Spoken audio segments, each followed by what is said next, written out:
Next chapter is Earth structure. The Earth is made up of many concentric layers. We have got little information about the interior of the Earth. That information we have got through indirect evidences. Now, what are these indirect evidences? That is seismic waves. Number two, material thrown up by volcanoes or theories of the origin of the Earth. Seismic waves have helped a lot to know about the interior. Some waves travel directly up to the surface, which are also known as P waves. Some go towards the center and return like an echo. The change in their trend and velocity while traveling varies from one layer to another. So, because of this nature of the waves, seismic waves, we come to know about the interior of the earth. This is the diagram structure of the earth, in which you can see all the layers. You can see this is inner core, outer core, mantle and crust. So we have actually three layers, that is crust, mantle and core. Core has two parts. And this is just information only. The deepest borehole which we have made on the earth, that reached by a drill, is just about 6 kilometers only. That is why we have no information about the interior of the earth directly. So the first layer of the earth, that is core, which is also known as barysphere. This is the most inaccessible layer.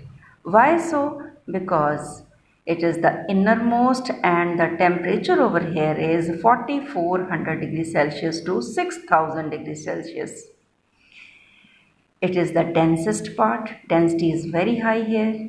It has two parts, outer and inner core. The diameter of entire core is 7000 kilometers. It is mainly comprised of nickel and iron. Because of this, it is also known as knife, N-I-F-E, Ni nickel, Fe ferrous. The heavy metals and plenty of iron is the reason of Earth's magnetism. It is believed that the interior rocks may not be in a molten state everywhere. Because of high density and pressure of overlying layers, they behave like solids. Density from about 5.0 in the outer core, it may reach up to 11.0 in the inner core, and is between 12 to 15 towards the center of the earth. Second layer, that is in between crust and core, it is known as mantle. Another name is mesosphere. So this layer is known as intermediate because of its presence between crust and core. It also has two parts, upper mantle and lower mantle. Now this upper mantle extends from Moho discontinuity to a depth of 700 km. It is cooler and made of solid rocks. The lower mantle, it extends from 700 km to 2900 km. It is comparatively hotter and denser at depth, that is upper mantle we are talking about, 100 to 410 kilometers. Molten or partially molten material is there. This layer of upper mantle is partially molten. It means it is not fully liquid, but it is molten state, so it is known as asthenosphere. But the lower mantle is solid. Lower mantle is solid because of high pressure or high density. Now this density varies between 3.10 to 5.0 and temperature varies between 1000 degrees Celsius to 3700 degrees Celsius, and it has uh, main minerals iron and magnesium.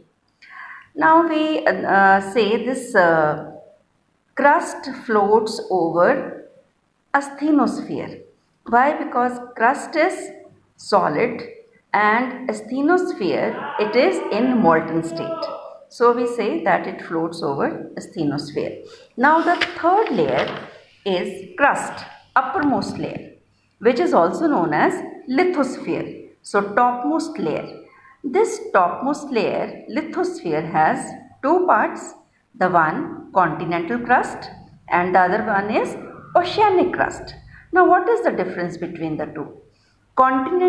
Continental crust, its thickness is from 20 to 25 kilometers, and oceanic crust thickness is 5 to 10 kilometers. Continental crust, it is lighter. It is the lightest one, that is why it is on the top. And oceanic crust, it is comparatively heavier. Average density of the continental crust is 2.7 gram per cubic centimeter, and of oceanic crust it is 3.0 gram per cubic centimeters. Now on the basis of this continental crust is known as Sial. Now Sial stands for, Si stands for silicate, Al stands for aluminium, and oceanic crust is known as Sima.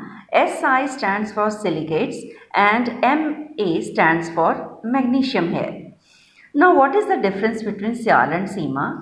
All the points which we have discussed under continental crust and oceanic crust will come under the difference of these two, and other differences, one more difference is there, that is Sial has more of quartz and granite in it, and in Sima, in place of granite, it is basaltic in nature.